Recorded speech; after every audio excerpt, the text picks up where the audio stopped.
નમસ્કાર. આજના મુખ્ય સમાચારની વાત કરીએ તો પૂર્વ વિદેશ મંત્રી નટવરસિંહનું નિધન. 93ની ઉંમરમાં ગુરુગ્રામની મેદાંતા હોસ્પિટલમાં લીધા અંતિમ શ્વાસ.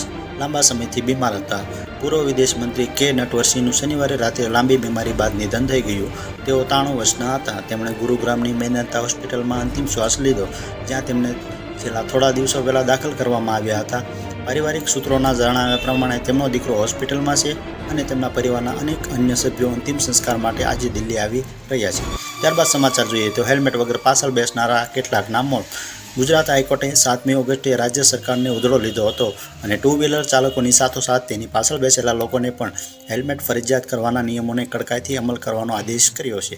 હાઈકોર્ટના આદેશ બાદ ફરીથી હેલ્મેટનો મામલો ચર્ચામાં આવ્યો છે. સમાચારમાં આગળ વધીએ તો અદાણી કેસમાં હિડનબર્ગનો વધુ એક મોટો ખુલાસો. American short seller firm Hindenburg research, જે અદાણી ગ્રુપની નાણાકીય અનિયમિતતાનો આરોપ લગાવી અને ચર્ચામાં આવી છે, તેણે શનિવારે માર્કેટ રેગ્યુલેટરી સેબીના વડા માધવી પુરી બુચ અને તેમના પતિ ધવલ બુચ પર ગંભીર આરોપો લગાવ્યા હતા. સમાચારમાં આગળ વધીએ તો Sardar Sarovar dam warning stage પર.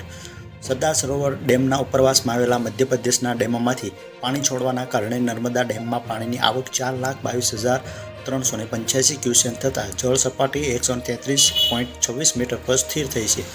જોકે છેલ્લા 24 કલાકમાં 3 મીટર જેટલો વધારેનો વરસાદ થયો હતો. પાણીની આવકના કારણે ડેમ છલકાવાની સ્થિતિ પર છે અને આ બાબતને ધ્યાનમાં લઈ નદી કિનારે આવેલા ગામોને એલર્ટ આપવામાં આવ્યું છે. મિત્રો, આ હતા આજના મુખ્ય સમાચાર. મળીશું નવા વિડીયોમાં નવી અપડેટ સાથે. જો તમને અમારા વિડીયો સારા લાગતા હોય તો વિડીયોને લાઇક કરીને ચેનલને સબસ્ક્રાઇબ કરી દેજો. નમસ્કાર.